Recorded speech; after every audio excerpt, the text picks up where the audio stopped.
அனைவருக்கும் சிவன் சக்தி ஜோதிட சேனலின் அன்பான வணக்கங்கள்.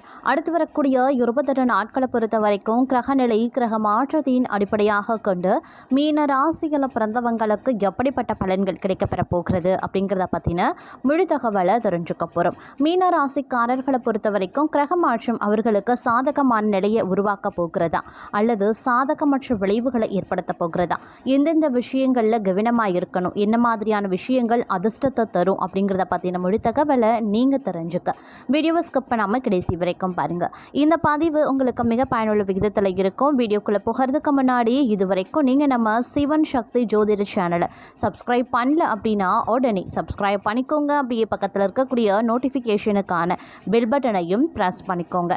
சரி நேர்களே, வாங்க வீடியோக்குள்ளே போகலாம். மீனராசி அன்பர்களே, இந்த காலகட்டத்தை பொறுத்த வரைக்கும் அடுத்து வரக்கூடிய 28 நாட்கள் உங்களுக்கு பல வகைகளில் பார்த்தோம் அப்படின்னா சவால்களை எதிர்கொள்ள வேண்டியதாக இருக்குங்க. சில கிரகங்களினுடைய அமைப்பு தங்களுக்கு சாதகமான விளைவுகளை ஏற்படுத்தினாலும் ராகு கேது பெயர்ச்சியானது தங்களுக்கு பல்வேறு வகைகளில் பிரச்சனைகளையும் சவால்களையும் உருவாக்கும் அப்படின்னு சொல்லலாம். ஒரு விதத்தில் குரு பகவானினுடைய பெயர்ச்சியானது தங்களுடைய வாழ்க்கையில் மேன்மையை ஏற்படுத்தலாம். ஏற்கனவே பார்த்தீங்க அப்படின்னா சனி பகவானால் 7.5 சனி ஆரம்ப காலகட்டத்தில் இருக்கக்கூடிய தங்களுக்கு அதனுடைய கெடுபலன்கள் அப்படிங்கிறது நடந்து கொண்டிருக்கக்கூடிய தற்சமயத்தில் குரு பகவானினுடைய பெயர்ச்சி தங்களுக்கு ஆதரவு தரக்கூடிய ஆறுதல் தரக்கூடிய வகையில் அமைய பெறக்கூடிய ஒரு பலன்களை கொடுக்கும் அப்படின்னு சொல்லலாம். இருந்தாலும் அதற்கு அடுத்து நிகழக்கூடிய ராகு கேது பெயர்ச்சி அப்படிங்கிறது சின்ன சின்ன சிக்கல்களை எதிர்கொள்ள வேண்டிய சூழ்நிலையை உருவாக்குங்க.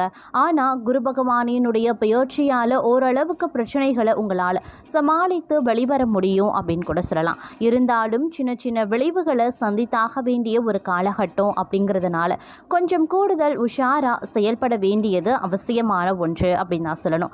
தங்களை பொறுத்த வரைக்கும் அடுத்தடுத்து நிகழக்கூடிய கிரக மாற்றங்கள் அப்படிங்கிறது பெரும்பாலும் உங்களுக்கு ஏற்ற தாழ்வை கொடுக்குங்க. சில நேரங்களில் நன்மையை ஏற்படுத்தலாம், சில நேரங்கள் உங்களுக்கு தேவையில்லாத பிரச்சனையில் சிக்க வேண்டியதாக இருக்கும். நீங்கள் உண்டு உங்கள் வேலை உண்டுன்னு இருப்பீங்க, ஆனால் கூட இருக்க 4 பேர் தங்களை எதிலையாவது இழுத்து விட்டு உங்களுக்கு பிரச்சனையை கொடுக்க ஆரம்பிச்சிடுவாங்க.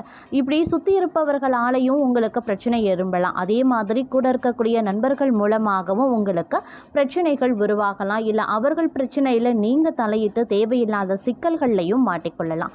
இந்த மாதிரியான விஷயங்கள் நிறைய நடைபெறும் உங்களை பொறுத்த வரைக்கும். அதனால் யார் விஷயத்துலையுமே தலையிடாமல் ஒதுங்கி இருக்கிறது ரொம்ப நல்லது.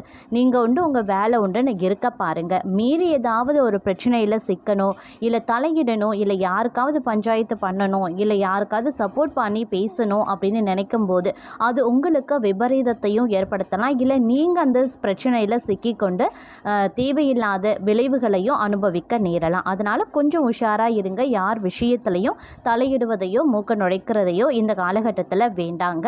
ஏன்னா சனி பகவானினுடைய பெயர்ச்சியை உங்களுக்கு பெரும்பாலும் எதிர்வினையை ஆற்றக்கூடிய வகையில் தான் இருக்கும். நிறைய பிரச்சனைகளை தற்சமயம் வரைக்கும் அனுபவித்து வரக்கூடிய தங்களுக்கு குரு பகவானினுடைய பெயர்ச்சி ஓரளவுக்கு ஆறுதல் தரக்கூடிய வகையில் இருக்க பெற்றாலும் அடுத்து நிகழக்கூடிய ராகு கேது பெயர்ச்சி மீண்டும் உங்களுக்கு பிரச்சனையை எழுப்பலாம். இது உங்களுக்கு தேவையில்லாத விளைவுகளையும் ஏற்படுத்தும். ஒவ்வொரு விஷயத்திலையுமே விளைவுகளை ஏற்படுத்தும். அதனால கொஞ்சம் உஷாரா நீங்கள் செயல்பட வேண்டியது அப்படிங்கிறது முக்கியமான ஒன்று அப்படின்னு நான் சொல்லணும். அதே மாதிரி இந்த காலகட்டத்தில் உடல் ஆரோக்கிய ரீதியாக பார்த்தோம் அப்படின்னா ஏற்றத்தாழ்வுகள் நிறைந்ததாக இருக்குங்க. ஆரோக்கியத்தில் அவ்வப்போது உடல் உபாதைகள் தொந்தரவு பண்ணலாம். இன்னொரு புறம் பார்த்தோன்னா மருத்துவ செலவுகள் ஏற்படலாம். குடும்பத்தில் யாருக்காவது அடிக்கடி உடம்பு சரியில்லாமல் போகிறது போன்ற விஷயங்களால் நீங்கள் கொஞ்சம் வருத்தத்தில் இருப்பீங்க. மருத்துவ செலவுகள் ஏற்படுறது, உங்களுக்கு செலவினங்களுக்கு பணம் கையில் இல்லாமல் போகிறது, இந்த மாதிரியான நிர்பந்தமான ஒரு சூழ்நிலை அடிக்கடி உருவாகும். அப்படிங்கிறதுனால ஆரோக்கிய விஷயத்தில் அதீத கவனத்தோடு இருப்பது ரொம்ப ரொம்ப நல்லது. இந்த நேரத்தில் ஒரு கலவையான நிலை உருவாகும். நல்லது நடக்கிற மாதிரி இருக்கும், அது கெடுதலில் போய் முடியும். கெடுதல் நடக்கிற மாதிரி இருக்கும், அது நல்லதில் போய் முடியும். இந்த மாதிரியான நிறைய எதிர்மறையான ஒரு மாற்றங்கள் உங்களுடைய வாழ்க்கையில் ஏற்படுறது தங்களுக்கு பொறுத்த வரைக்கும் மன விரக்தியை வந்து அது உண்டு பண்ணலாம். தேவையில்லாத சிக்கல்கள் உருவாக்கலாம், மன அழுத்தம் ஏற்படலாம், மன விரக்தி உண்டாகும். இந்த மாதிரியான சூழ்நிலை வந்து உங்களுக்கு வந்து அடிக்கடி உருவாகக்கூடிய ஒரு காலகட்டம். அதே மாதிரி குழப்பமான மனநிலையிலேயே எப்பொழுதுமே இருப்பீங்க. அதனால் வந்து இந்த நேரத்தை பொறுத்த வரைக்கும், இந்த காலகட்டத்தை பொறுத்த வரைக்கும் நீங்கள் ரொம்ப ரொம்ப கவனமாக இருக்க பார்க்கணும். அதே மாதிரி மனதை வந்து எப்போவுமே சாந்தமாகவும் அமைதியாகவும் வைத்திருக்கணும். உங்களுடைய மனதை நீங்கள் அமைதியாக வச்சுக்கணும், தெளிவான முடிவெடுக்கணும், எந்த பிரச்சனையிலையும் சிக்காமல் தற்காத்து கொள்ளணும் அப்படின்னு நினைக்கிறீங்க அப்படின்னா முடிஞ்ச வரைக்கும் குலதெய்வ பெயரை வந்து உச்சரித்து கொள்ளுங்க. இல்லை உங்களுடைய இஷ்ட தெய்வ பெயரை வந்து மனதுக்குள்ளே உச்சரிங்க. எப்பெல்லாம் உங்களுக்கு மன தடுமாற்றம் ஏற்படுகிறதோ அப்பெல்லாம் வந்து ஏதேனும் ஒரு மந்திரத்தை சொல்லலாம். இல்லை ஸ்ரீராம ஜெயம் சொல்லலாம், ஓம் சரவண பவ, ஓம் கணபதியே நமக, ஸ்ரீ நாராயணா, அந்த மாதிரி உங்களுக்கு தெரிஞ்ச வந்து மந்திரங்களை வந்து உச்சரித்து கொள்ளுங்க. அது உங்களுக்கு நல்லது. அதே மாதிரி வந்து முடிஞ்ச வரைக்கும் உடற்பயிற்சி, தியானம் இது போன்ற செயல்களில் நீங்கள் ஈடுபடும் போது உங்களுடைய மனம் வந்து அமைதியடையும். நிதானமாக நீங்கள் நடந்து கொள்வீங்க. ஒவ்வொரு விஷயத்துலையும் நிதானம், பொறுமை அப்படிங்கிறது ரொம்ப ரொம்ப முக்கியமான ஒரு விஷயம் இந்த காலகட்டத்தில் அப்படின்னு சொல்லலாம். அதே மாதிரி இந்த நேரத்தை பொறுத்த வரைக்கும் வெளியூர், வெளிநாட்டில் இருந்து வரக்கூடிய தகவல்கள் தங்களுக்கு பெரும்பாலும் நற்செய்தியை ஏற்படுத்தக்கூடிய வகையில் இருக்கும். மாணவர்களை பொறுத்த வரைக்கும் கல்வி தொடர்பான விஷயங்கள் தங்களுக்கு சாதகமான நிலைகளை உருவாக்கலாம். அதனால் பெரிய அளவில் மாணவர்களுக்கு இந்த காலகட்டத்தில் கவலை கொள்ள வேண்டிய அவசியம் கிடையாது. அதே சமயம் பெண்களை பொறுத்த வரைக்கும் பார்த்தோம் அப்படின்னா ரொம்ப ரொம்ப உஷாராக இருக்கணும். பெண்களை பொறுத்த வரைக்கும் யார்கிட்ட என்ன பேசுகிறோம், என்ன மாதிரியான விஷயங்களை பகிர்ந்து கொள்கிறோம் அப்படிங்கிறதுல கண்ணும் கருத்துமாக இருக்கணும். செலவுக்கு கூட அவங்களுக்கு வந்து பணம் இருக்காது. ஆடம்பரமாக செலவு பண்ணிவிட்டு அப்புறம் அத்தியாவசிய தேவைக்கு வந்து பணம் இல்லாமல் தத்தளிக்கக்கூடிய ஒரு நிர்பந்தம் வந்து உருவாகிடலாம். அதனால் பெண்களை பொறுத்த வரைக்கும் கொஞ்சம் உஷாராக இருங்க. குடும்ப செலவுகளை திட்டமிட்டு பட்ஜெட் போட்டு மேற்கொள்ளுங்க. முடிஞ்ச வரைக்கும் அத்தியாவசிய செலவை மேற்கொள்வது சால சிறந்தது. சேமிப்பில் அதிக கவனத்தை நீங்கள் செலுத்தக்கூடிய பட்சத்தில் உங்களுக்கு வந்து பண நெருக்கடி அப்படிங்கிறது ஏற்படாது அப்படின்னு சொல்லலாம். அதே மாதிரி சில விஷயங்களில் நீங்கள் முயற்சி பண்ணுறீங்க அப்படின்னா அந்த விஷயங்கள் கொஞ்சம் கால தாமதம் ஆகத்தான் செய்யும். அதனால் கவலை கொள்ள தேவை கிடையாது. அதே மாதிரி ஒரு சில பெண்கள், அதாவது நீங்கள் அலுவலக வேலைக்கு போகிறீங்க, குடும்பத்தையும் அலுவலகத்தையும் பார்த்துட்ருக்கீங்க அப்படின்னா ரெண்டுத்தையும் வந்து மெயின்டைன் பண்ணுறதுல கொஞ்சம் சிரமம் ஏற்படும். அதனால் வந்து கொஞ்சம் கவனமாக இருங்க. இந்த காலகட்டத்தில் வந்து பணிகளையும் பார்த்துக்கணும், குடும்பத்தையும் பார்த்துக்கணும். அப்படின்னும் போது ரெண்டுத்தையும் வந்து சமமாக பார்க்குறதுக்கோ இல்லை ரெண்டுத்தில் ஏதாவது ஒன்றுத்தில் வந்து பிரச்சனை வரலாம். ரெண்டுத்தையும் நிர்வகிக்கிறதுல கொஞ்சம் சிரமப்பட வேண்டியதாக இருக்கும். அதனால் கொஞ்சம் திட்டமிட்டு வந்து வேலைகளை வந்து பணியாற்ற வேண்டியது நல்லது அப்படின்னு சொல்லலாம். அதே மாதிரி தோழியர்களிடத்துல கொஞ்சம் உஷாராக இருக்க பாருங்க. யாருக்கிட்டையும் எந்த ஒரு விஷயத்தையும் பகிர்ந்து கொள்ளலாம். உங்களுடைய குடும்ப விஷயம், இல்லை தனிப்பட்ட விஷயம், இல்லை அலுவலகம் சம்பந்தப்பட்டது, எதிர்கால திட்டங்கள், இந்த மாதிரியான விஷயங்களை வந்து தோழியர்களிடத்துல பகிர்ந்து கொள்வதை தவிர்த்து கொள்ளுங்க. சுபகாரிய நிகழ்வுகளில் பங்கு கொள்ள வேண்டிய காலமாக இருக்கும். அதிகமாக சுபகாரியங்களில் பங்கு கொள்வீங்க. அதே மாதிரி சுபவிரய செலவுகள் இந்த காலகட்டத்தில் ஏற்படுவதற்கான வாய்ப்பு மற்றொரு புறம் அதிகமாகவே இருக்கிறது.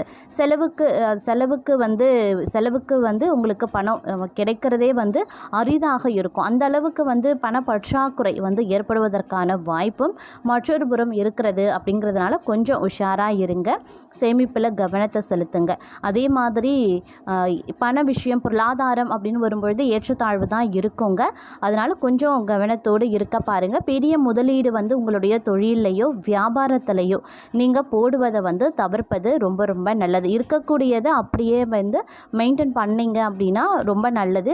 விரிவுபடுத்தணும், இல்லை பெரிய அளவில் முதலீடு பண்ணணும் அப்படின்னு நினைக்கிறீங்கன்னா இந்த காலகட்டத்தில் அது வேண்டாம். ஏன்னா அது உங்களுக்கு நஷ்டத்தை ஏற்படுத்தலாம். அப்படி இல்லைன்னா தேவையில்லாத பொருள் சேதம் உருவாக்கலாம். அதனால் வந்து கொஞ்சம் உஷாராக இருங்க. பெரிய பண பரிவர்த்தனை செய்கிறதையோ முதலீடு பண்ணுறதையோ தவிர்த்து கொள்ளுங்கள். அதே மாதிரி ஆன்லைன்லேயும் வந்து முதலீடு செய்கிறதையும் தவிர்ப்பது ரொம்ப ரொம்ப நல்லது. யாருக்காகவும் எதற்காகவும் வாக்குறுதி கொடுக்க வேண்டாம்.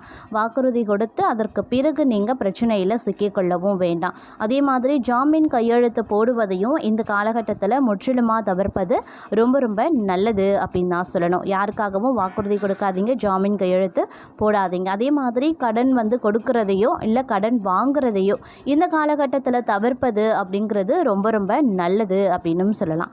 மேலும் பார்த்தோம் அப்படின்னா உத்தியோகஸ்தர்களுக்கு பணியிட சூழல் அப்படிங்கிறது வந்து ஓரளவு அளவுக்கு சாதகமான நிலைகள் உருவாகினாலும் உயர் அதிகாரிகள் அப்படி இல்லைனா சக பணியாளர்கள் மத்தியில் சின்ன சின்ன விவாதங்கள் ஏற்படலாம். அவர்கள் தங்கள் மீது பொறாமை கொண்டு தேவையில்லாத பிரச்சனைகளை எழுப்பலாம். அதனால் கொஞ்சம் உஷாராக இருங்க. வேலைச்சுமை சற்று அதிகமாகத்தான் இருக்கும். அதனால் திட்டமிட்டு பணிகளை முடிக்கிறது ரொம்ப ரொம்ப நல்லது அப்படின்னு சொல்லலாம். அதே மாதிரி இந்த நேரத்தை பொறுத்த வரைக்கும் வரக்கூடிய பிரச்சனைகளை தவிர்க்கணும் அப்படின்னு நினைக்கிறீங்கன்னா சிவபெருமான் வழிபாடு சால சிறந்தது அப்படின்னு சொல்லலாம். அதே மாதிரி செவ்வாய் வெள்ளிக்கிழமை தோறும் அம்பாள் வழிபாடு பண்ணுறதும் விஷ்ணு பகவானினுடைய வழிபாட்டை மேற்கொள்வதும் மிக மிக நல்லதுங்க. இது உங்களுடைய வாழ்க்கையில் பல விதமான நன்மைகளை ஏற்படுத்த செய்யும் அப்படின்னு நான் சொல்லணும்.